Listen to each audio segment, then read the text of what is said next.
Good morning दोस्तों, सुबह के 7:35 हो गए हैं और हम निकल चुके हैं भुवनेश्वर के लिए।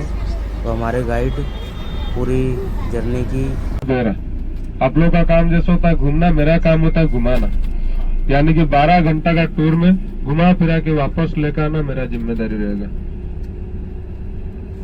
आजाद हिंदुस्तान की कोने कोने से आए हुए सभी मेहमानों को, सभी टूरिस्टों को हमारा कंपनी की तरफ से, हमारा पीटीजे की तरफ से हार्दिक शुभकामनाएं। यात्रा शुरू करने से पहले लॉर्ड ऑफ यूनिवर्स, पूरा विश्व का नाथ जगन्नाथ, उनका नाम लेके यात्रा शुरू करेंगे। मेरे साथ 3 बार बोलना है जय जय करके।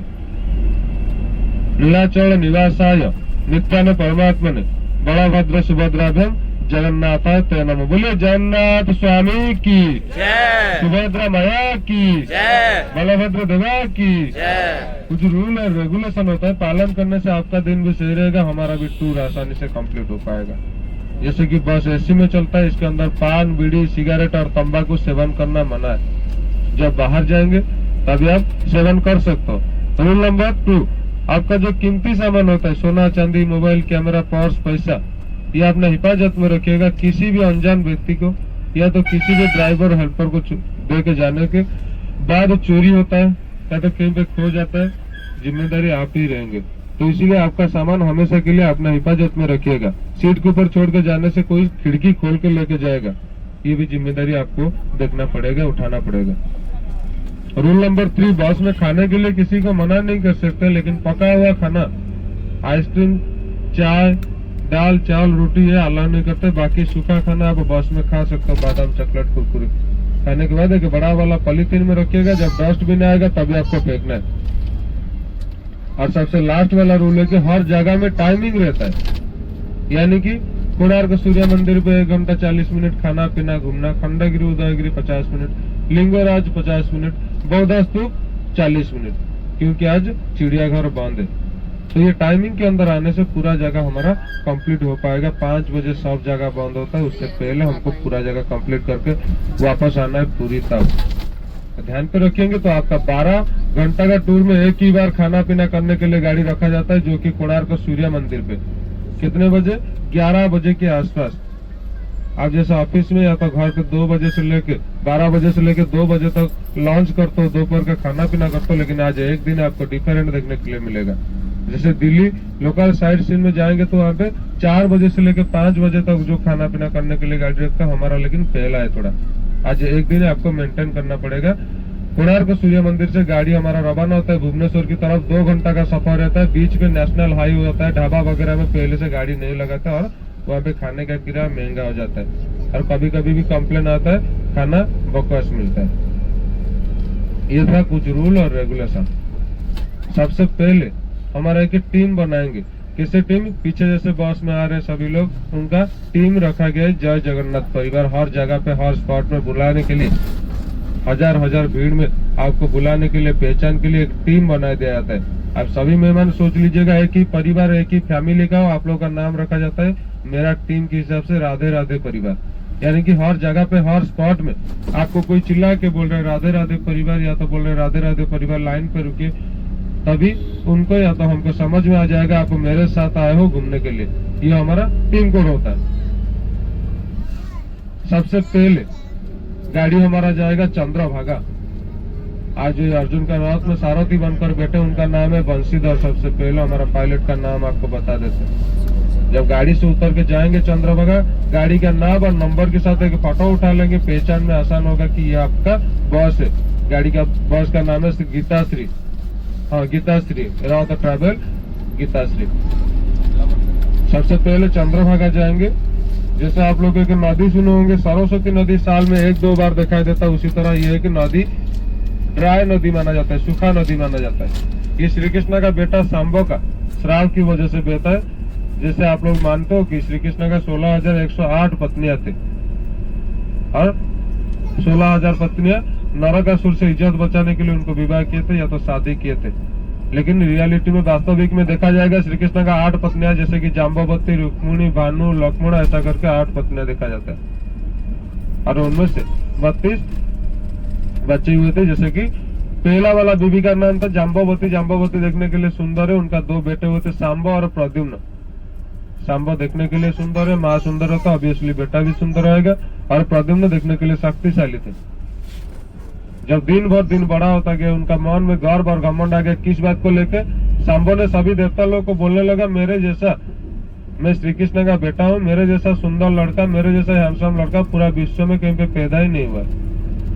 ये बात सभी देवता लोगों को पहुंचने लगा। लास्ट में नारद के पास आए। नारद बोला, ये श्री कृष्ण का बेटा तो बढ़िया बात है, लेकिन इसका मन में गर्व और घमंड आ गया, इसको सबक सिखाना पड़ेगा।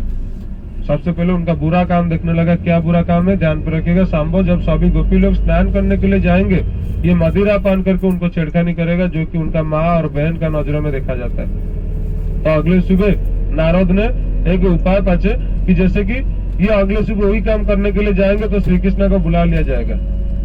तो अगले सुबह वही बरकत की पेड़ के नीचे छेड़खानी करने के लिए चले गए। तभी श्री कृष्ण को बुला लिया। तो जब श्री कृष्ण देखे मेरा बेटा ये सब गंदा गंदा काम करता है, क्रोधित होकर उनको एक श्राप दिए थे, तेरा शरीर में कोढ़ रोग हो जाएगा और कभी भी सही नहीं होगा। जब कोढ़ रोग हुआ, सांबा ने 12 साल तक सूर्य भगवान को, सकल शक्ति का आधार सूर्य भगवान को तपस्या किए थे, एक पैर में खड़े होकर बिना खाए बिना पिए बारिश धूप में। इसीलिए हमारा उड़िया लोग बोलते हैं 12 साल का तपस्या मछली खा के खत्म हो गया। तो एक पैर में जब खड़े होकर तपस्या किए थे, सूर्य भगवान बोले थे कि बेटा तुम्हारा पिताजी जो कि विश्व को चलाते वो आपको श्राप दे तो मैं कुछ नहीं कर पाऊंगा। उपाय बताता हूँ। चमन ऋषि का बेटी का नाम से मेरा श्राप की वजह से चंद्रा एक नदी बहता है कोणार्क मंदिर से 2 किलोमीटर दूरी पे, जो कि कभी भी सूर्य का किरण नहीं पड़ेगा। उसी टाइम में भी मेरा जन्म हुआ था। उसी पानी में तेरे को स्नान करना पड़ेगा 3 साल तक। माघ महीना शुक्ल पक्ष श्री पंचमी तिथि जाने का उसका दूसरा दिन हर साल वो नदी बहता है। जैसे कि सरस्वती पूजा होता है उसका दूसरा दिन में, षष्ठी सप्तमी अष्टमी तीनों दिन के लिए यहाँ पे भी मेला होता है। वही पानी में स्नान करना पड़ेगा। चंद्रा नाम से चंद्रभागा रखा गया, चमन ऋषि का बेटी का नाम से। जब सांबा ने उसी पानी में स्नान किए थे, उनका कोढ़ रोग से और बहुत सारा पाप से छुटकारा मिला था। इसीलिए हमारे यहाँ पे सबसे बड़ा मेला लगता है। आप लोगों का जैसे वहाँ पे गंगा सागर मेला होता है, कुंभ सागर मेला होता है, हमारे यहाँ पे चंद्रभागा मेला होता है 3 दिनों के लिए। लाखों लाखों साधु संत लोग आते हैं यहाँ पे तपस्या करने के लिए, स्नान करने के लिए। बहुत सारा लोग आते हैं यहाँ पे स्नान करने के लिए। हमारा उड़िया लोग का मान्यता कि इसी पानी में कोई भी स्नान करते हैं, बहुत सारा कोढ़ रोग से मुक्ति मिला। चाम रोग जितना स्किन डिजीज होता है यहाँ पे सही मिलता है। तो चंद्रभागा मेला 3 दिनों के लिए होता है। चंद्रभागा के बाद जाएंगे कोणार्क सूर्य मंदिर। कोणार्क सूर्य मंदिर को समझाने के लिए एक एग्जाम्पल देना पड़ेगा। जैसे आप ताजमहल गए होंगे, ताजमहल जब जाएंगे वहां पे लोकल गाइड आपको मिल जाता है, वो आपको थोड़ी देर आगे लेके जाते हैं, बताते हैं ताजमहल का जो 4 मीनार होता है, 4 खंभा होता है, तो हमेशा के लिए बेंड ही रखा गया ताकि भूकंप आने से ताजमहल के ऊपर ना गिरे। और ताजमहल का मार्बल राजस्थान से लाया गया था। और आगे थोड़ा बताएंगे, जब घुमा फिरा के लेके आते तो लास्ट में बताते ताजमहल बनाने के लिए 20,000 कारीगर का लगे थे। 20,000 कारीगर का हाथ को काटा गया था ताकि अगले जनरेशन के लिए, आगामी पीढ़ी के लिए ताजमहल को कोई दोबारा ना बना सके। तो इसका रियलिटी देखेंगे तो ताजमहल के सामने एक गांव है, गांव का नाम है ताजनगर। वहां पे जाइएगा, बच्चे से लेकर बुजुर्ग तक आज भी मार्बल के ऊपर कारीगरी दिखाते। उनको पूछिएगा चाचा सच में 20,000 कारीगर का हाथ को काटा गया था? चाचा वहां पे बताएंगे नहीं, गाइड आपको मानित कराने के लिए, खुशी कराने के लिए ऐसे बातें करते। कोई भी 20,000 कारीगर का हाथ को नहीं काटा गया था। शाहजहां का 3 दुश्मन थे, उनका हाथ को काटा गया था। उसी तरीके से जहाँ पे आप बुकिंग किए थे होटल में, या तो बाहर पे एजेंट के पास, या तो ऑटो वाला कहीं पे भी आपको बताए होंगे, फोटो में देखे होंगे, आप जा रहे हो कोणार्क सूर्य मंदिर देखने के लिए। ये कोणार्क सूर्य मंदिर का आप 40 से 50% हिस्सा देखने के लिए जा रहा हो, बाकी हिस्सा टूट चुका है ऑलरेडी। ये कैसे टूटा? आप जगन्नाथ मंदिर को गौर से देखिएगा, सबसे बड़ा जगन्नाथ जी का मंदिर है, ऊपर में पतित और पावन झंडा उड़ता है। उसके सामने 3 छोटा छोटा सफेद कलर का घर है, मंदिर जैसा गंबुजा करके। सबसे पहला वाला घर का नाम आता है नाट्य मंडप, उसके आगे वाला घर का नाम आता है भोगो मंडप, उसके आगे वाला घर का नाम आता है जगमोहन। सबसे बड़ा जगन्नाथ जी का मंदिर है, उसको बोला जाता है गर्भगृह, या तो मुख्य घर माना जाता है। जिस भगवान को पूजा किया जाता है उन्हीं को वहां पे रखा जाता है।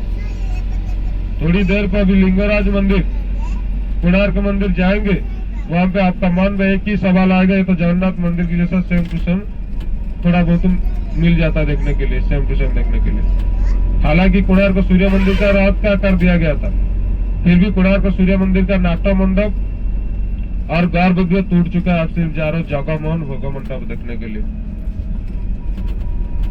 आप जैसे बता रहे हो, कल एक भाई ने बता रहे थे हम बिहार से, हम झारखंड से, हम छत्तीसगढ़ से, हम पश्चिम बंग से। एक्चुअल में देखा जाएगा अंग बंग कलिंग, अंग होता है बिहार का पुराना नाम, बंग होता है पश्चिम बंग का पुराना नाम, कलिंग होता है उड़ीसा का पुराना नाम है। तीनों राज्य एक ही भाई हुआ करते थे, एक ही राज्य हुआ करता था। उसमें इंक्लूड था पश्चिम बंग और झारखंड। और उसी जमाने में पूछा जाएगा सबसे बड़ा मंदिर कौन सा है, उसका जवाब आएगा कोणार्क सूर्य मंदिर, जो कि जगन्नाथ मंदिर से 17 से 18 फीट ऊंचा बड़ा था। पूरा विश्व में एक ही मात्र मंदिर था कोणार्क सूर्य मंदिर, जो कि बहुत ही रेयर आइटम माना जाता था। जो कोणार्क मंदिर का टूटा हिस्सा इसका म्यूजियम में आपको देखने के लिए मिल जाएगा, कोणार्क मंदिर के सामने। बात रहे मंदिर कैसे टूटा, जैसे आप लोग 12 ज्योतिर्लिंग पे सबसे पहला नंबर पे मानते हो सोमनाथ मंदिर। सोमनाथ मंदिर को 17 बार लूटा गया और आक्रमण किया गया। जगन्नाथ मंदिर को 11 बार लूटा गया और आक्रमण किया गया। कोणार्क मंदिर को बहुत बार आक्रमण किया गया और लूटा भी गया है। उनमें से एक आक्रमण होता है कला पाड़ शासन। एक ब्राह्मण लड़का का नाम से रखा गया कला पाड़ शासन। उनका नाम था कला चांद राय।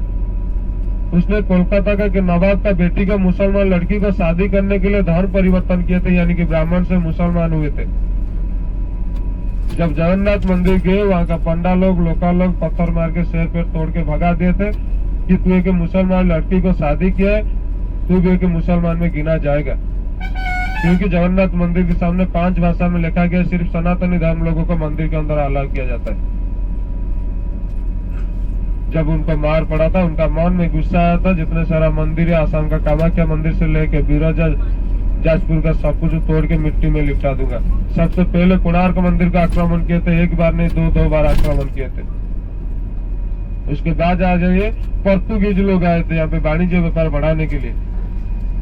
और वाणिज्य व्यापार बढ़ाने के लिए जहाज के अंदर एक कंपास होता है, नॉर्थ और साउथ रास्ता बताने वाला। उसी जमाने में कोई भी राडार या तो टेक्नोलॉजी नहीं था। और कोणार्क मंदिर का खासियत ये है कि जब कोणार्क मंदिर को बनाया गया था, उसके ऊपर एक लोड स्टोन नाम करके 52 टन का चुंबक का प्लेट था। इतना पावरफुल है कि 30 किलोमीटर दूरी पे जो भी जहाज जाएगा, जहाज का कंपास भटक जाएगा। यानी कि आप अभी कोणार्क मंदिर पे बैठे हो या तो रुके हो, तो यहाँ से 30 किलोमीटर चारों तरफ घूम लीजिए, तो जो भी जहाज जाएगा, जहाज का कंपास भटक जाएगा। तो पोर्तुगीज जहाज के अंदर जो कंपास होता है, नॉर्थ साउथ बताने वाला, रात हो या तो दिन हो रास्ता बताने वाला, उनका कंपास नॉर्थ साउथ होते हुए ईस्ट वेस्ट हो जाता था। बार बार आके स्थल भाग पे टकरा जाएगा और बहुत सारा नुकसान भी होता था। उनका मुखिया पोर्तुगीज का जो मुखिया होता है वास्को डा गामा, उसने देखे इसी जगह पर हमारा जहाज टूटता है, कोई मार भी जाते हैं, इसका रीजन क्या होता है। वास्को डा गामा अगले दिन सुबह जहाज को साइड में लगा के जो मंदिर के पास गए, देखा गया इसी की वजह से हमारा जहाज का कंपास भटक जाता है, यही को हमारा जहाज टकरा जाता है।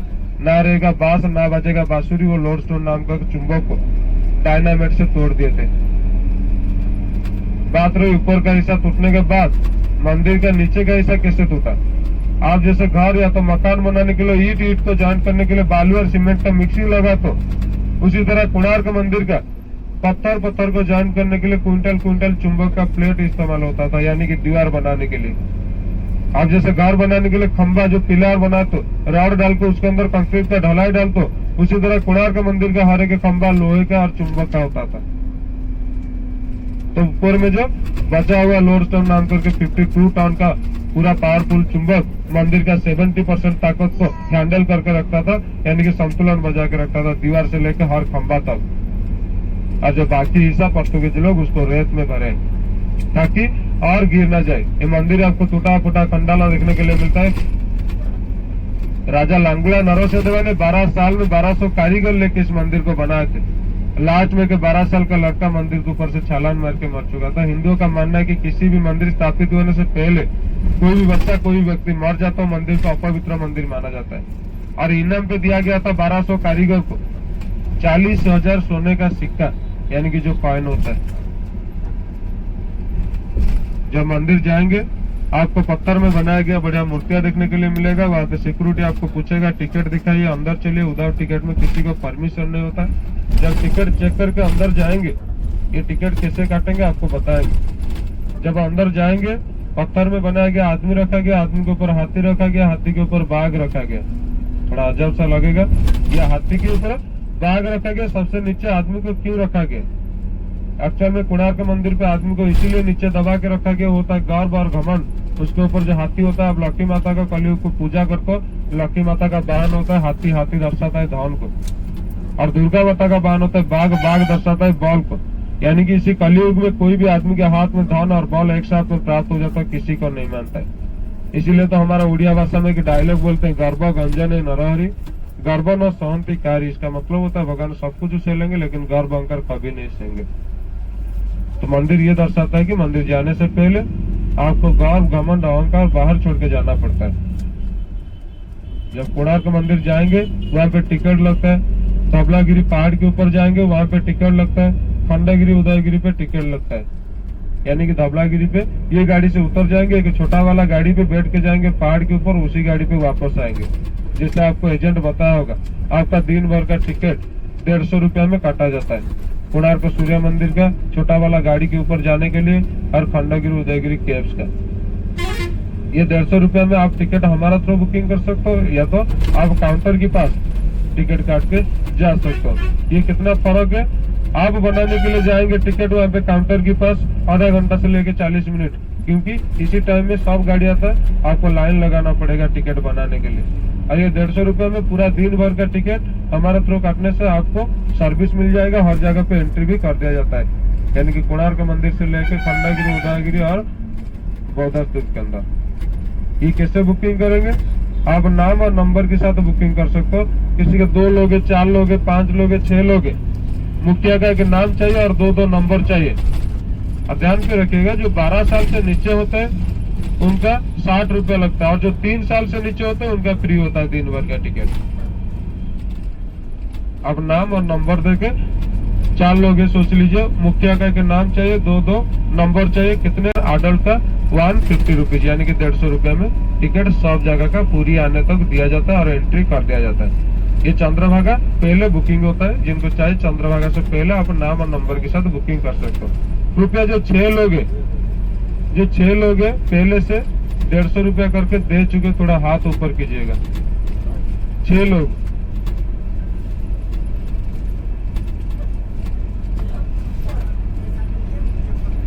कौन है जो 150 रुपया करके पहले से दे चुके हैं?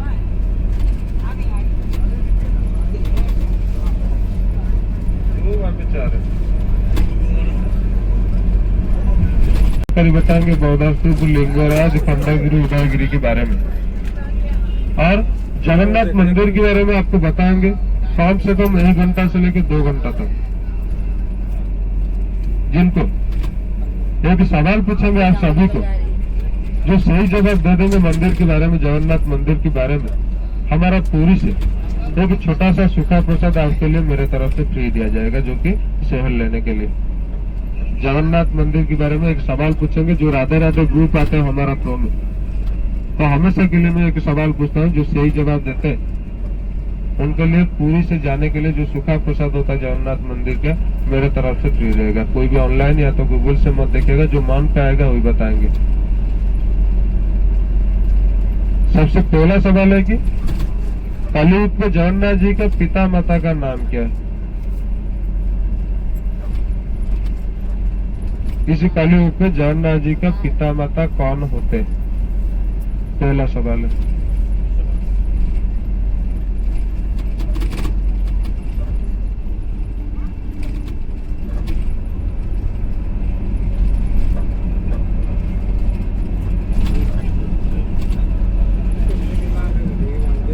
चलो मैं थोड़ा बहुत बता देता हूँ मंदिर के बारे में। आप लोग जैसे जगन्नाथ मंदिर बोलते हैं, हमारा उड़िया लोग बड़ा प्यार से बोलते हैं श्री मंदिर।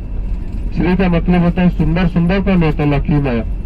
आप जगन्नाथ मंदिर के द्वार से देखेंगे, सिंह द्वार के सामने से सबसे पहले लक्ष्मी माया का मूर्तियां रखने के लिए मिलता है। जब पंडा दरवाजा खोलेगा, लक्ष्मी माया को प्रणाम करके दरवाजा खोलेगा। और आप नया घर बनाते हो, नया मकान बनाते हो, नया गाड़ी लेते हो, अपना बीबी का नाम, बेटी का नाम या तो माँ का नाम लिखते हो शुभ होने के लिए, क्यों लिखते हो? उसी तरह जगन्नाथ मंदिर का शुभ होते माँ लक्ष्मी माँ, और उनके नाम से सब कुछ प्रॉपर्टी इसलिए हर घर का माँ लोग है कि गालियां देते हैं बच्चे लोग को। कौन सा गालियां? जब बच्चा बोलता है मेरे को KTM चाहिए, बुलेट चाहिए या तो मोबाइल फोन चाहिए, 1 लाख दे दीजिए घूमने के लिए, तभी माँ लोग है कि गालियां देते हैं बच्चे को। तो गालियां कहाँ से सीखे? जब रथ यात्रा होता है सबसे पहले रात को जब खींचते, पहले जमाने में हाथी घोड़ा खींचने के बाद भी 1 आदमी का ताकत 10 आदमी के बराबर होता था, तभी जाके रथ आगे बढ़ता था। आज के जमाने में लाखों लाखों लोग रथ को खींचने के बाद भी रथ आगे नहीं बढ़ता है। कंडा लोग उनका वाहन और जगन्नाथ जी को गालियां देते। गालियां क्या है? बाजी लानी बाजा बाउटी, सभी तो कहू छो तुम्हारा तुम्हारा अच्छी की तुम्हारा पटा पाउटी। इसका मतलब समझ में आ रहे? जगन्नाथ जी हमेशा के लिए बोलते मेरा सब कुछ है, मेरा सब कुछ है, रत्न भंडार मेरा है, रत्न सिंहासन मेरा है, रत्न पलंग मेरा है। वहां पे लक्ष्मी माँ बोलते आपका कुछ नहीं होता है, सब कुछ मेरा पिताजी का दिया गया। तो इसलिए माँ लोग उनको, हमारा बच्चे लोग को, जो घर का जो छोटे छोटे बच्चे होते हैं उनको बोलते हैं कि मेरे सामने झुकना पड़ेगा, पिताजी के पास कुछ नहीं होता है। तो ये माँ लोग ये डायलॉग हमको भी अगले आगामी पीढ़ी के लिए, यानी कि छोटे छोटे बच्चे से लेकर जो गाड़ी खरीदने के लिए, मोबाइल खरीदने के लिए बोलते हैं। और सेकंड हिस्सा में देखेंगे तो कायन का 2 हिस्सा होता है। आप राम बोलने से पहले श्री राम लगाते हो, कृष्णा बोलने से पहले श्री कृष्णा बोलते हो, कभी जगन्नाथ बोलने से पहले श्री जगन्नाथ नहीं बोल पाएंगे, क्योंकि हमेशा के लिए उनके सामने के पावर एनर्जी आता है। आप बोलेंगे कि जय जगन्नाथ करके। इस कलयुग में कोई भी आदमी का माँ बाप बच्चा बीबी भाई बेटा कोई नहीं होता, उनका एक ही नाथ, अनाथ का नाथ होता है, साक्षात कलयुग का जगन्नाथ, साक्षात कलयुग का दारू ब्रह्म बोला जाता है। और ऊपर से बात करते हैं जो झंडा, झंडा का नाम है पतित पावन झंडा, हमेशा के लिए हवा का विपरीत दिशा में उड़ेगा, हमेशा के लिए शाम को चेंज किया जाएगा। एक बार झंडा चेंज नहीं होगा, 12 साल से लेकर 18 साल तक मंदिर को बंद कर दिया जाएगा, यानी कि ताला मार दिया जाएगा। ये झंडा हमेशा के लिए हवा का विपरीत दिशा में उड़ता है, ताकि जगन्नाथ जी उनका बहन को मंदिर के अंदर आराम से नींद आ जाए। और झंडा हमेशा के लिए एक ही पंडा चेंज करता है, शाम को 4 बजे से लेकर 6 बजे के अंदर उल्टा चढ़ के ऊपर तक जाता है। उल्टा मतलब ऐसा नहीं कि पैर ऊपर करके सर नीचे करके, उल्टा मतलब आप सामने से चढ़ते हो लेट के ऊपर तक जाता है, क्योंकि उसका गले में 40 से 45 किलो का झंडा होता है। झंडा का लंबाई होता है 21 फीट के ऊपर, यानी कि 10 का लंबाई है 24 फीट, झंडा का लंबाई है 21 फीट। आप लोगों का मान को ये भी डाउट आ रहा होगा, काल जैसे चाचा ने क्वेश्चन किया था, हम तो बड़ा सबसे बड़ा झंडा देखे पतित पावन झंडा, उसके नीचे से कभी 10 झंडा देखे, कभी 7 झंडा, कभी 14, कभी 12। ये झंडा कहाँ से आता है? ये झंडा सब मानसिक में दिया जाता है। सोच लीजिए आप 40 मेंबर हो, 40 मेंबर जगन्नाथ जी समर्पित किए, कुछ गाड़ी खरीदने के लिए या तो बेटा बेटी होने के लिए, कुछ भी हो, समर्पित किए मानसिक भरने के लिए, पंडालों का थ्रो में दियो। ये झंडा को लॉटरी किया जाता है, यानी कि शाम को आप लोग झंडा दियो, दक्षिणा में 10,000 12,000 के साथ आपका नाम लिखा जाएगा कि पेपर में, एक बर्तन पे रखा जाएगा। 40 लोग दिए तो उनमें से एक एक करके निकाला जाएगा, जिनका नाम पहला नंबर पे आएगा पहला नंबर पे, जिनका नाम सेकंड नंबर पे सेकंड नंबर पे। इसको बोलते हैं झंडा लॉटरी। दक्षिण द्वार पे जो पीला कलर का बोर्ड पे वहीं पे टाइमिंग आता है, ये सुबह 9 बजे से लेकर 10 बजे के अंदर लॉटरी किया जाता है।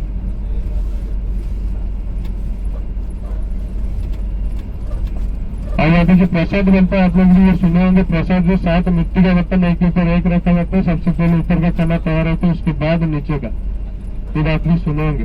सबसे पहले प्रसाद को विमला देवी को समर्पित किया जाता है, उसके बाद जगन्नाथ जी लास्ट में हम लोग के पास आता है, बोला जाता है अबड़ा महाप्रसाद 56 भोग। और ये जो श्री कृष्ण गोवर्धन पहाड़ उठाए थे 7 दिन तक इंद्र का कवच से बचाने के लिए गोकुलवासी को, बड़ा प्यारा लोग होते हैं श्री कृष्ण। एक दिन में 7 आइटम होगा, 8 व्यंजन होगा, तभी जाके तो खाना खाएंगे, नहीं तो खाना नहीं खाएंगे। तो यशोदा माँ सोचे मेरा बेटा तो 7 दिन तक बिना खाए बिना पिए उठाए, 7 × 8 56 होता है, 56 भोग कलयुग के जगन्नाथ मंदिर पे पाया जाएगा। अब दूसरे मंदिर पे जाएंगे, शिवरात्रि, एकादशी, त्रयोदशी, वहां पे प्रसाद चावल नहीं बनता आ रहा, लेकिन जगन्नाथ मंदिर के अंदर हमेशा के लिए हर दिन चावल बनेगा। इसीलिए मंदिर के अंदर एकादशी को उल्टा लटका के रखा गया। और कोई भी आपके साथ प्रसाद खा लेता है, चाहे मुसलमान हो, क्रिश्चियन हो, ईसाई हो, आप उनको मना नहीं कर सकते, वो आपके साथ भी प्रसाद शामिल होकर खा सकता है। आपको लग रहा होगा कि यहाँ पे जो प्रसाद बनता है प्योर वेज का होता है, लेकिन साल में एक बार जगन्नाथ मंदिर के अंदर नॉनवेज का प्रसाद भोग लगाया जाता है, जैसे कि विमला देवी थोड़ी देर पे आपको बताए, आपको थोड़ी देर में बोले कि विमला देवी को सबसे पहले भोग लगाया जाता है। ध्यान पे रखिएगा, जगन्नाथ जी का 16 दिन का पत्नी होता है विमला देवी, यानी कि 16 दिन का जब रथ यात्रा होने से पहले पहला बारिश जगन्नाथ जी के ऊपर पड़ता है, उनको जो बीमार होता है उनका सेवा करने के लिए विमला देवी आते हैं, 16 दिन का पत्नी। और विमला देवी कौन होता है? काली माता के आदि स्वरूप रूप होता है। जितने सारे काली का मंदिर जाएंगे, चंडी का मंदिर जाएंगे, उनको साल में एक ही बार खून का बलि दिया जाता है ताकि शांत रखने के लिए। उसी तरीके से जगन्नाथ मंदिर के अंदर विमला देवी को साल में एक ही बार बकरा का बलि चढ़ाया जाता है। दुर्गा पूजा का 9 दिन में, यानी कि दुर्गा पूजा आप लोग 10 दिन तक पूजा करते हो, 9 दिन में बकरा का बलि चढ़ाया जाता है जगन्नाथ जी को। और उनके सामने भी मंत्र पढ़ा जाता है, छम छम छम छंदा गौरवा छड़ा छड़ा नयना छिन्न मता छबिड़ा जंग जंग जंग जगत माता जगत जनहिता जगत पाहु उर्विका। करने के बाद उनको शांत रखा जाता है। उनके सामने हमेशा के लिए साल में एक ही बार बकरा का बलि चढ़ा जाता है, या तो कोई मछली जला के देते हैं प्रसाद के रूप में। अब आपका बाएं तरफ आने वाला रामाचंडी टेम्पल, यहाँ पे भी हमेशा के लिए बलि दिया जाता है, मछली का भोग चढ़ाया जाता है। तो बाएं तरफ एक टेम्पल आएगा, आप देख सकते हैं रामाचंडी टेम्पल। मंदिर के बारे में और बाकी जानकारी आपको बताते रहूंगा। आपको कुछ डाउट होता है, कुछ भी जानकारी चाहिए, आपको बिना पैसा में पूछ सकते हैं। हमको आएगा तो आपको जरूर बताएंगे, नहीं आएगा तो मना कर सकते हैं। ठीक है, जिनको टिकट चाहिए आप बुकिंग कर सकते हैं। रास्ते में कुछ असुविधा का सम्मुखीन करना पड़ता है, कहीं पर खो जाते हो या तो सिक्योरिटी एंट्री नहीं करते, उससे पहले मेरा नंबर पर कॉल कर। हेलो दोस्तों, हम आ गए हैं चंद्रभागा बीच। अभी आपको दिखाते हैं। पुरी से सुबह निकल गए थे, जगन्नाथपुरी से। अब जा रहे हैं चंद्रभागा बीच होते हुए भुवनेश्वर, कोणार्क मंदिर, कई सारी जगह है। बस से हमने क्या ये बुक कर लिया है, टूर प्लान जो है। बस से आराम से सब जगह घुमाएगी पूरे भुवनेश्वर में। और अब आपको दिखाते हैं चंद्रभागा बीच, पूरा समुद्र। अरे मम्मी, समुद्र घूमने में कैसा लग रहा है? चंद्रभागा बीच अच्छा लग रहा है, बहुत अच्छा समुद्र, बहुत अच्छा लग रहा है। मम्मी है, घुमाते हैं चंद्रभागा बीच की तरफ चलते हैं। अब या 15 मिनट का स्टॉप है बस का। चलो पापा को आ जाओ, उधर से रास्ता आ जाओ। ये देखिए, ये चंद्रभागा बीच है। चारों तरफ पानी पानी पानी पानी।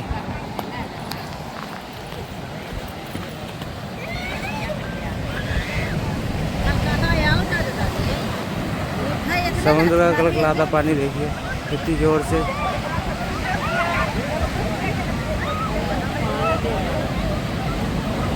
पानी की लहरें देखिए आप लोग। यहाँ इधर आ जाओ, इधर साइड में आ जाओ।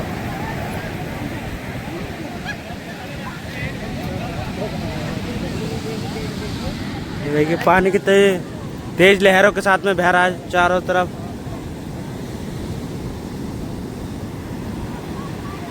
बहुत ही सुंदर। अभी इसकी आपको हिस्ट्री बताता हूँ, कंप्यूटर की है। फोटो वगैरह ले लें पहले। चंद्रभागा बीच का एक पौराणिक धार्मिक महत्व भी है यहाँ का, बहुत ही सुंदर।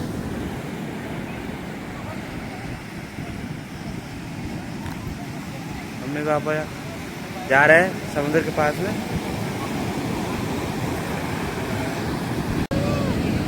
ये देखिए उड़ीसा का चंद्रभागा बीच है। ये कितने तेज शोर कर रहा है, बहुत ही सुंदर। उड़ीसा के पुरी जिले से ये कोणार्क सूर्य मंदिर से 3 किलोमीटर दूर चंद्रभागा बीच। इसका गहरा पौराणिक और ऐतिहासिक महत्व है। इसे प्राचीन काल में कुष्ठ रोगियों की प्राकृतिक उपचार स्थल के रूप में जाना जाता था। पौराणिक कथाओं के अनुसार भगवान कृष्ण के पुत्र शाम ने यही सूर्य देव की पूजा कर कुष्ठ रोग से मुक्ति पाई थी।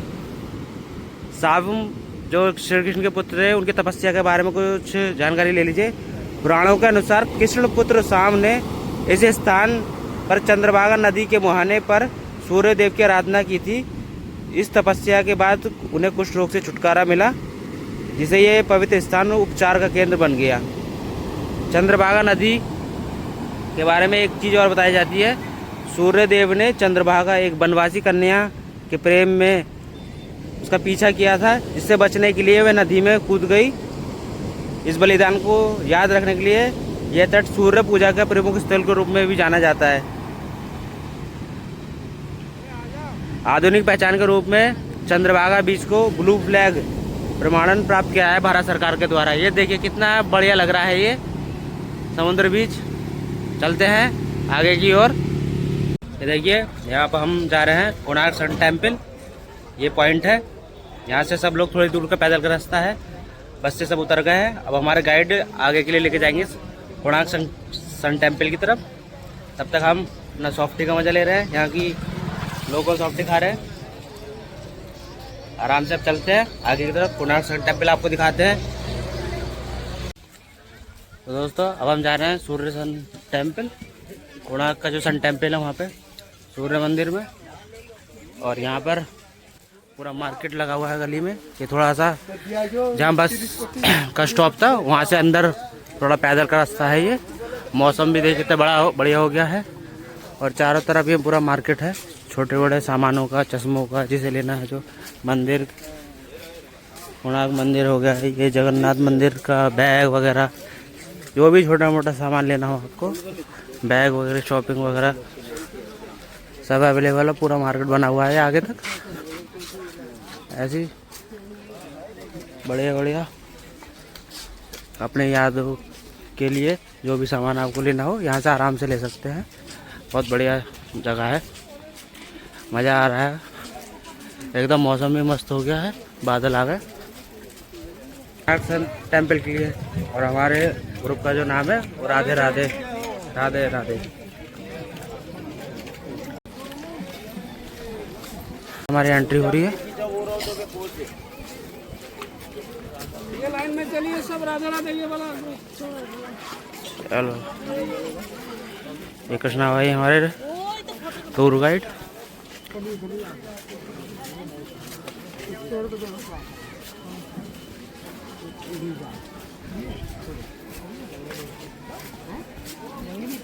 ये चेकिंग पॉइंट है यहाँ पे, इसमें लिखा हुआ है एंट्री फीस 15 साल के बच्चे की कोई नहीं है।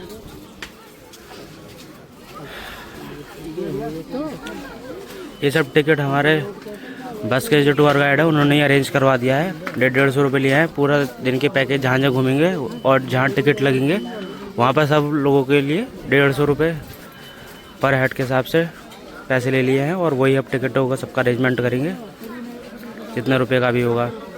बाकी मैं और पता कर लूँगा इंडिविजुअली अगर कोई आता है तो उसके लिए क्या फीस है, एंट्री फीस वगैरह।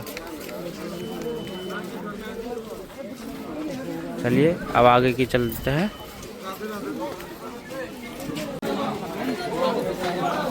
ये सब एंट्री गेट है यहाँ पर 1 से 9 नंबर तक।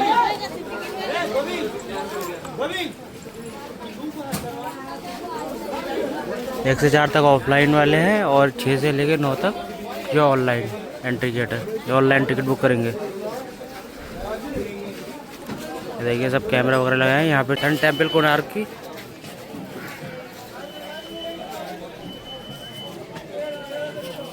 पढ़ लीजिए आप, हिंदी में पर ये अलग लैंग्वेज है, ये उधर हिंदी में है ये।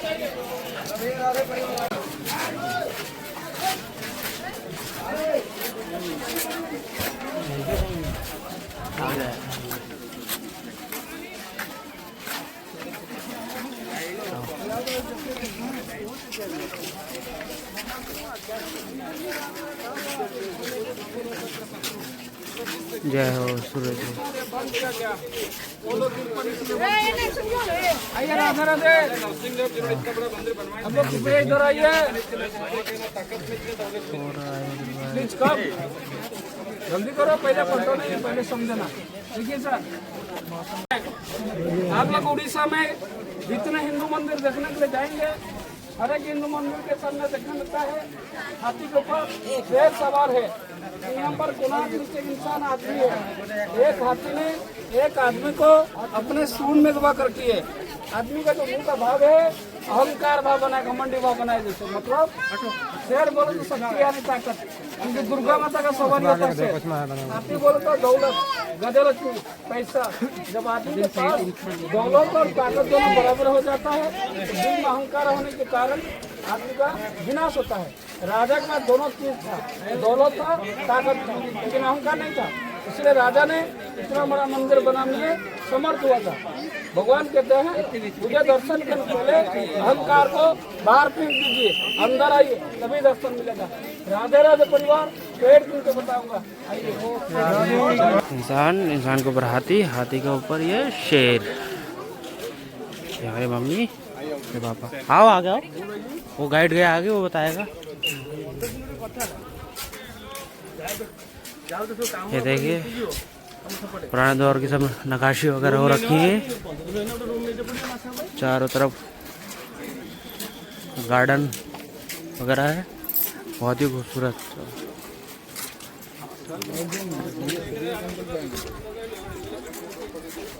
यहाँ पे पाखड़ बरगद का पेड़, काफी पुराना पेड़ लग रहा है ये। देखिए चल रहा है ना, इसी मई महीने में हर साल साइक्लोन आता है उड़ीसा में। अंदर से गर्मी लग रहा है। पहला वाला जो खंडर वाला मंदिर है, इसको बोलते हैं नाट्य मंडप, रंग महल, नृत्यशाला, डांसिंग हॉल। पूजा के समय देवदासी नर्तकियाँ ये पेंडल को बना गाना करते हैं, देवदासी। अभी देवदास प्रथा नहीं है। मंदिर के चारों बाजू में 128 प्रकार के नाचने का मुद्राएं हैं। ओडिसी, मणिपुरी, कथक, भारतनाट्यम, दांडिया, गरबा, कुचिपुड़ी, मोहिनीअट्टम, छऊ नृत्य है। साथ ही साथ प्राचीन वाद्य यंत्र है, मृदंगा, मर्दड़ा, बंसी, तुरी वेरी बजा रहे। ये मंदिर एक रथ है जिसे बनाया, तो सूर्यदेव की रथ है। ये रथ में 12 जोड़ी पहिए यानी 24 चक्र लगाए, 24 व्हील्स। 7 घोड़े खींच के ले जा रहे थे, बाद में 3 घोड़े थे, और बाद में 4 घोड़े थे। मुसलमान आक्रमणकारी बख्तियार खां जब दिल्ली में मुगल बादशाह थे जहांगीर के समय में आके तो घोड़े का टांग तोड़ दिया। 24 चक्र मतलब साल में 12 महीने होते हैं, हर एक महीने में 2 पक्ष होते हैं, शुक्ल पक्ष या कृष्ण पक्ष। 12 महीनों का 12 गुना 2, 24 पक्ष, इसीलिए 24 चक्र है। 7 घोड़े क्यों बनाया? एक सप्ताह होता है 7 दिन। सूर्य भगवान का 7 रंग, 70 से मंडल अंतरिक्ष में 70 ऋषि, अत्रि, अंगिरा, वशिष्ठ, मरीचि, पुलाव, पुलस्त, क्रतु। आइए देखेंगे सूर्य घड़ी जैसे जयपुर में है, दिल्ली में जंतर मंतर में है। ये सब घोड़े शेर के सर तोड़ दिए हैं। अभी अब शेष ही बचा है, 40 से 50% मंदिर बचा हुआ है। ये देखिए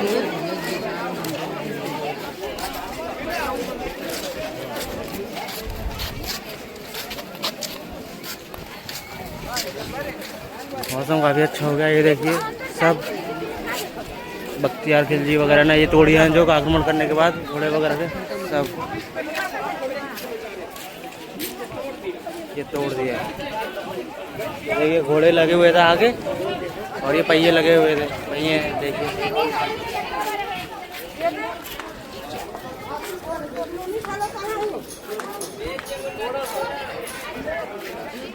अभी ये सब चारों तरफ ये सब तोड़ दिए हैं इधर। ये सारी चीज़ें अब 40 से 50% ही मंदिर बचा हुआ है, बाकी सब तोड़ दिया है सब। ये लोहे के पिलरों पे रोक रखा है, सब टूट रहा है धीरे धीरे। आने वाले समय में सब और ज़्यादा टूट जाएगा। अभी अपनी ये पौराणिक धरोहर थोड़ी बहुत बची हुई है, उसी को हम अभी देख ले रहे हैं।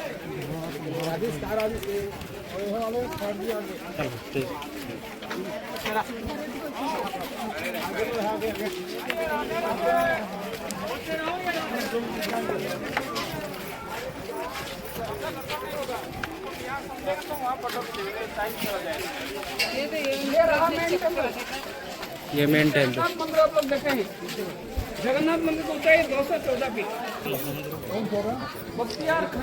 बख्तियार खां जहांगीर के पीरियड में बख्तियार भगवान को दर्शन कीजिए। वो घर के भीतर देखिए काले चिकन मूर्ति, बाहर सूर्य नारायण को देखिए, ये ऊपर में घर के भीतर देखिए, वो है सूर्य नारायण।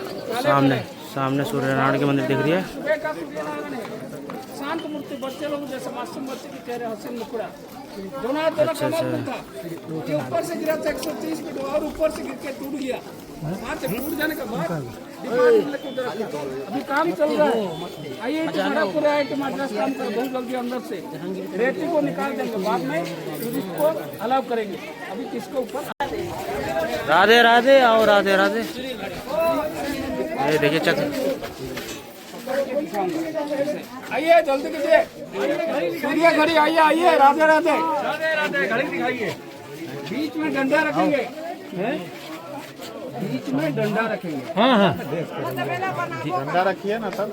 डंडा मतलब सीधा करने से हाँ ठीक है। नीचे गिरता छाया गिरता है, सीधा खींच लेंगे। ध्यान दो, सीधा खींचने से ये गोली पर आ जाएगा। जो बीच में जो बॉल है, बीच में जो बॉल है, हाँ 1 2 3 4 5 6 7 8 9 10 11 12 बॉल होता है। तो बीच में से जो गोली, ये गोली से यहाँ तक 12 गोली होता है। एक गोली 3 मिनट होता है। 12 गुना 3 36 मिनट। यहाँ 9 बजता है, 9 बजकर 36 मिनट होता है। अपना घड़ी में कितना देखिए, 4 मिनट डिफरेंस है। ये लोकल टाइम है। अब कहता IST इलाहाबाद कोलकाता टाइम कैसे हुआ, ध्यान दीजिए। पूरा दिशा ये है। सुबह सूर्यवन समुद्र से निकलते हैं। सूर्यवन का लाइट जो एक्सिल पर लग देता है, एक्सिल का परछाई बनता है, सीधे जाके यहाँ पर लगता है। सुबह 6 हो जाता है, यहाँ से यहाँ तक 3 घंटा, यहाँ से यहाँ तक 3 घंटा। कैसे होगा? तो बीच में जो बल है, ये बल से बीच वाला बल तक 60 गोलियां होता है। एक एक डॉट 3 मिनट होता है। तो 60 गुना 3 180 मिनट, 3 घंटा। जब ये 3 घंटा होगा तो यहाँ से वहाँ तक 3 घंटा हो जाएगा। 3 घंटे का 2 भाग कर दीजिए, 1.5 घंटा। 6 में गणना मिलाओ, 7.5 घंटा, 9 10:30 12 1.5 3 4.5 6 9 12 3 6। तो अक्सिल का छाया एंटी क्लॉकवाइज घूमता है। आपका सूर्य वन से चलता छाया से घूमता है, आपका घड़ी क्लॉकवाइज। समझ में आया? चलिए राधे राधे राधे चलो राधे राधे, चलो राधे। अभी समझाओ। चलो राधे। ये जो कट लगे हुए हैं ना, ये कट लगा हुआ है जैसे ये और ये इससे क्या हालत है, घड़ी का हिसाब किताब बना रखा है इन्होंने। छाया पड़ती सूरज की रोशनी से। चलो चलो चलो। ये तो समझ में ये सूर्य चक्र है जो, ये घड़ी का काम करते थे पहले जमाने में, उस हिसाब से बताया गया अभी टूर गाइड ने हमारे।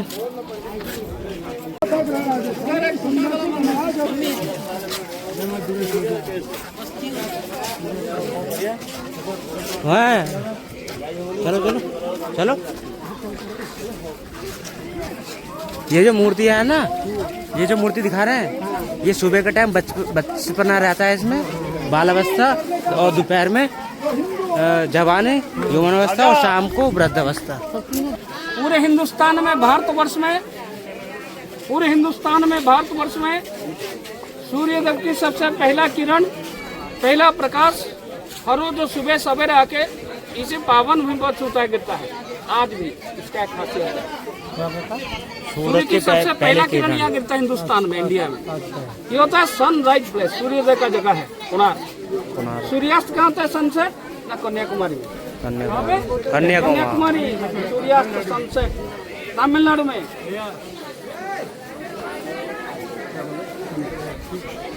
सुनिए, आप रथ सप्तमी के बारे में जानते हैं? रथ सप्तमी यहाँ होता है माघ महीना शुक्ल पक्षीय सप्तमी तिथि धनिष्ठा नक्षत्र में रविवार को अदिति माता की कोख से गर्भ से सूर्य नारायण यहाँ पर जन्म लिए थे बोल के उनका नाम है आदित्य। उनका पिताजी का नाम है महर्षि कश्यप ऋषि। ये होता है भगवान सूर्य का जन्म स्थान है। उधर 12 पहिया खत्म हो गया शुक्ल पक्ष के लिए, यानी पूर्णिमा। इधर से 12 पहिया शुरुआत हो गया कृष्ण पक्ष यानी अमावस्या के लिए। अभी देखेंगे शाम की सूर्य नारायण अस्तगामी। दिन भर लंबी सफर करते करते भगवान जैसे थक गए, साथ ही साथ अपने घोड़े भी थक गए, लेकिन भगवान को भी थकते नहीं, हर पल ड्यूटी करते कर्म जोगी है। आइए दर्शन करेंगे, फिर फोटो खींचेंगे, चलेंगे साथ। राधे राधे राधे राधे। घोड़े भी थक गए, इसे आदमी बुजुर्ग अवस्था आ जाता है। सुबह का सूर्य नारायण जैसे बाल, मध्याह्न सूर्य नारायण जैसे जवान हो गया आप लोग, शाम की सूरज जैसे कि आप बूढ़े हो गए। ये फोटो खींच के चलिए अब आगे यहाँ से बढ़ते हैं आगे की तरफ, होटल की तरफ अपने। वहाँ से बस पकड़ेंगे, खाना खा के आगे की तरफ चलेंगे। जय सूर्य देवता, जय जगन्नाथ।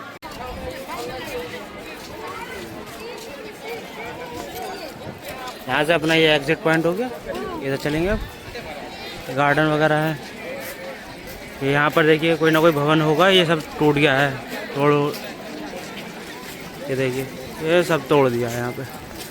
इधर हाथी वगैरह की मूर्ति लगी हुई है।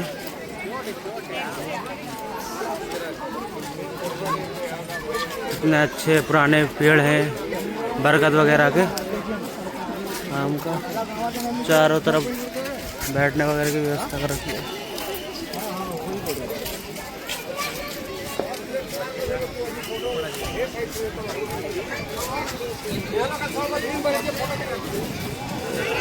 अब यहाँ से निकलते हैं हम आगे की ओर। ये कोणार्क मंदिर का एग्जिट गेट हो गया, यहाँ से अब हम बाहर की ओर निकल जाएंगे।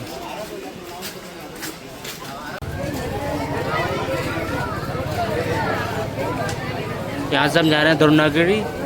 अब ये बड़ी बस से छोटी बस ट्रैवलरों में 25-25 लोग 20-20 लोग करके शिफ्ट हो रहे हैं और द्रोणागिरी के लिए आगे निकलेंगे यहाँ से। यहाँ से छोटे ट्रैवलर बुक वालों ने, बस वालों ने हमें अरेंज करके दिया है, जिन्होंने बुकिंग कर रखी है। यहाँ से द्रोणागिरी लेके जाएंगे और वापस लेके आएंगे हमें केव में। द्रोणागिरी जो केव है, ये इसके यहाँ का ऑफिस है। 4-5 बस लगातार आ गई है यहाँ पर, इसी वजह से भीड़ बहुत है। हमारा अभी थोड़ा इंतजार करना पड़ रहा है हमें। उसके बाद में जाके अभी हमारी बस आएंगी, मिनी बस ट्रैवलर, उसके बाद में हम उसमें बैठ के आगे निकलेंगे यहाँ से। ये देखिए भीड़ ही भीड़ है चारों तरफ। 2-4 ट्रैवलर तो अभी चले भी गए, हमारा ट्रैवलर अभी ना बाकी बचे हैं। ये मैनेजर है यहाँ के, देखो बुकिंग कर रहे हैं यहाँ पे। चलिए आगे दिखाते हैं।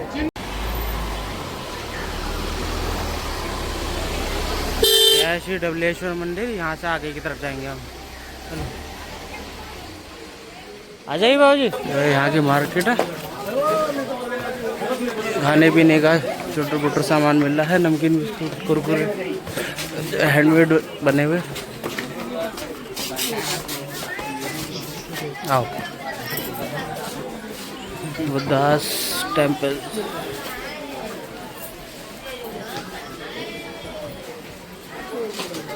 जय हो। वाह स्पूता है ये, बहुत स्पूत है ये।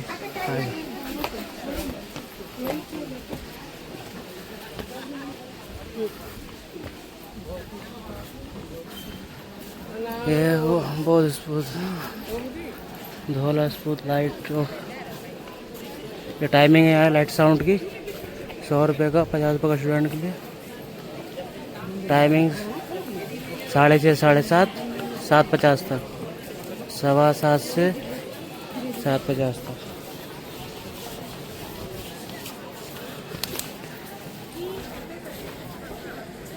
यहाँ भी हम यहाँ से ऊपर सीढ़ियों पर चढ़ के ऊपर जाते हैं। सामने भगवान गौतम बुद्ध की ध्यानमग्न मूर्ति है। देखिए शेर पहरे दे रहे हैं यहाँ पे स्तूपा पे।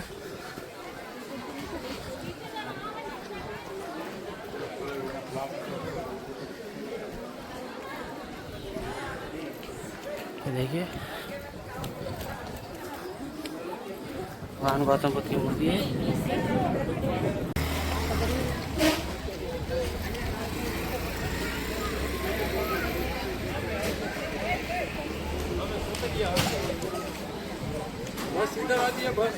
आगे चलो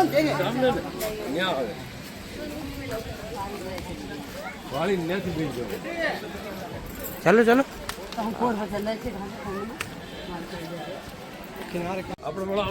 हम यहाँ धौली के आए थे, गौतम बुद्ध स्तूपा दर्शन करके अब हम आगे बढ़ रहे हैं वापस बस की तरफ। यहाँ से ट्रैवलर में बैठ के आगे निकलेंगे। ये देखिए हम आ गए लिंगराज मंदिर। ये विश्व का एक ऐसा मंदिर है, यहाँ पे हर हर हरि की दोनों की पूजा एक साथ करी जाती है, शिव जी और नारायण जी की। ये देखिए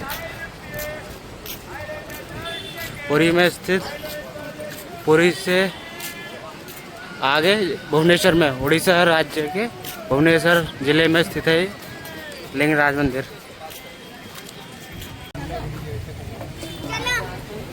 ये खंडगिरी केव है, यहाँ पुराने पहले ऋषि मुनि, वो जैन मुनि वगैरह सब वो रहते थे, यहाँ पे रहते थे, अपना वो करते थे।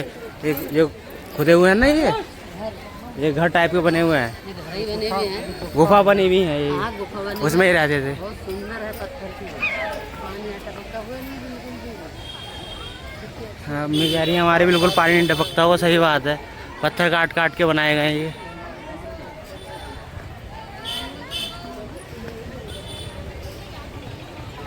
ये देखिए सब फोटो वगैरह खिंचा रहे हैं यहाँ पर।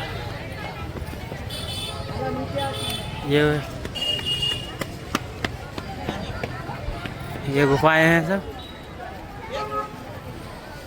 ये देखिए।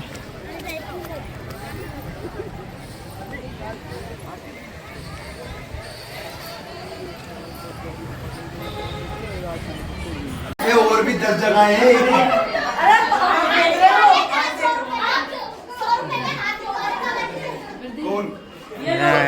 बैठो आराम से।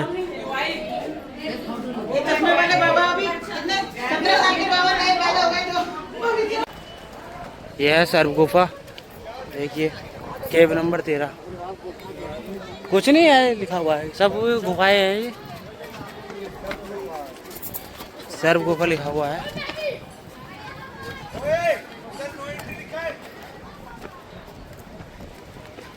यहाँ सब तपस्या करते थे।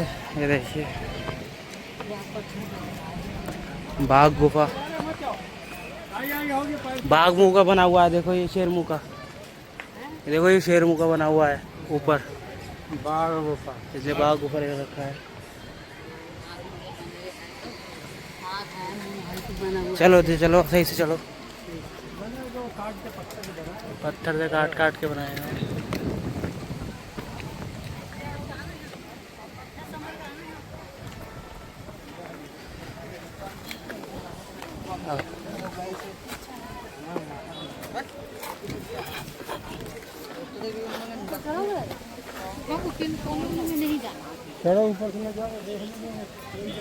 पूरा शहर दिख रहा है, चढ़े जाओ तो चढ़ना, वरना मत चढ़ो, कोई बात नहीं है। सब यहीं से दिख रहा है, और क्या, ऊपर भी लड़के ही है बस। लड़के बच्चे चढ़े पड़े हैं। हाँ मत चढ़ो, बाद में जो चढ़ सकता है। जो ये चीज़ गुफा वहाँ देखो दिखाई जब वो मैं, यहीं से दिख रही है।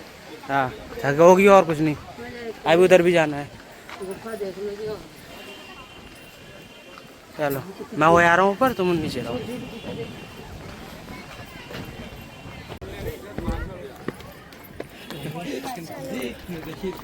ये पूरी ऊपर तक खंडगिरी गुफा आपको।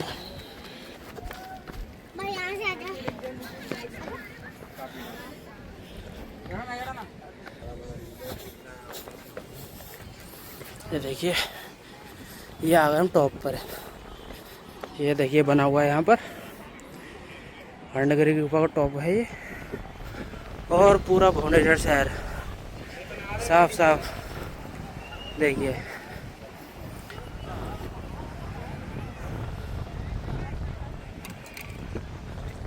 पूरा शहर बढ़िया दिख रहा है एकदम,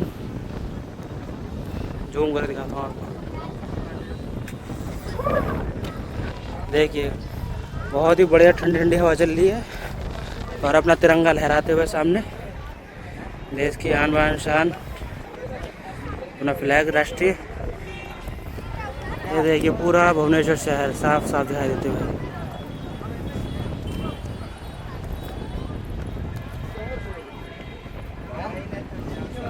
ये देखिए कितना शानदार पूरा शहर दिखाई दे रहा है।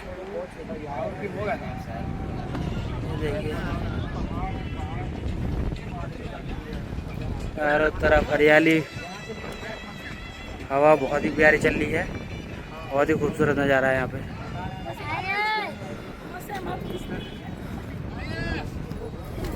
इस समय मैं हूँ खंडगिरी केव में। बहुत ही बढ़िया जगह है ये, शानदार लोकेशन पे, और पूरा भुवनेश्वर शहर यहाँ से साफ साफ दिखाई दे रहा है। बहुत ठंडी हवा चल रही है और सब लोग अपने फ़ोटो सेशन ले रहे हैं यहाँ पे। मैं इस समय टॉप पे हूँ खंडगिरी गुफा की। यहाँ पे जैन मुनि वगैरह अपना साधना वगैरह करते थे पुराने टाइम में। पत्थरों को काट के यहाँ पे केव बनाई गई हैं, बहुत ही शानदार बढ़िया। आज भी यहाँ के अवशेष बहुत सुरक्षित रखे हैं, बिल्कुल सही हैं। हमारे मम्मी पापा भी, ये देखिए एक्सकेवेटेड एप्शियल Jain century circa 8th century, पढ़ लीजिए, सिंस 8th सेंचुरी से है ये, बहुत पुराना हुआ। सब ये जंगल देखिए, पुराने टाइम का ही जंगल है। यहाँ पे अभी कुछ भी कंस्ट्रक्शन वगैरह नहीं कर रही गई है, पुरानी सब केव है। उस तरफ चढ़े थे हम, सभी लोग अपना फोटो सेशन वगैरह कर रहे हैं, फ़ोटो खिंचा रहे हैं, यादगार बना रहे हैं अपनी जर्नी को। और इधर से मम्मी जी पापा जी आराम से नीचे उतरते हुए, मैं भी नीचे उतरता हूँ। और अब चलते हैं, ये खंडगिरी केव थी, इसके सामने ही उस तरफ वो देखिए सामने जहाँ मंदिर है उसके नीचे उदयगिरी केव है। अब उदयगिरी केव में चलते हैं।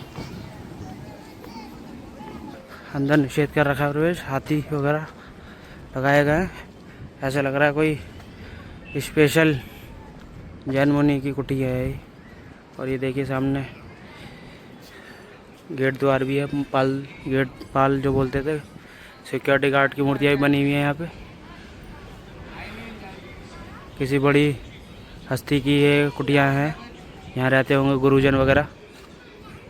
एक वो गुफा है, ये सब प्रवेश निषेध। ये है अपना पादुका आश्रम खंडगिरी पादुका आश्रम है।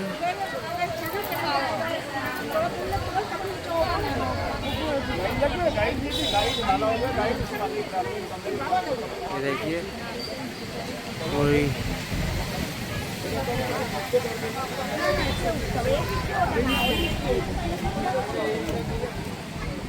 यहाँ से एग्जिट पॉइंट है। एवं उदयगिरी केव में जाना है ऊपर। यहाँ पर प्लेन रास्ता था, वहाँ पे यहाँ पे सीढ़ियों द्वारा चढ़ा जा रहा है ऊपर केव की तरफ। चलो आराम चलो। मम्मी पापा की यात्रा हो रही है। ये उदयगिरी की, यहाँ भी रहते थे गुफाएं खोद के। यहाँ थोड़े वीआईपी वाले लेते थे, गेट वेट लगा रखे हैं देखो। ये अभी लगा, बाद में लगा दिए गए होंगे। खंडगिरी गुफा, यहाँ भी खंडगिरी के लिए लिख रखी है, लेकिन है नहीं। इधर मंदिर भी बनाते हैं, माँ 12 भुजा मंदिर। इधर तो मंदिर है, इधर ही चल रहे आओ, पहले इधर घूम लो, आओ। मंदिर बाद में देखना। देखो मंदिर देखो, जाओ चलो मंदिर फटाफट देख के आओ। ये हम नीचे आते हुए, जैसा खंडगिरी है वैसी उदयगिरी है, ज़्यादा कुछ स्पेशल नहीं है। बस यहाँ की केवों में जालियाँ लगा दी गई हैं और थोड़ी कम भी हैं उदयगिरी में।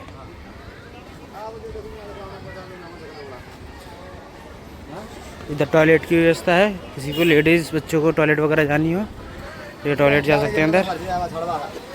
बस यह है, उधर स्लैब बना रखा है चढ़ने के लिए, उतरने के लिए। यहाँ पे सीढ़ी, वहाँ से ऊपर जाना है, सीढ़ियों से स्टेयर से नीचे जाना है और ऊपर आना है।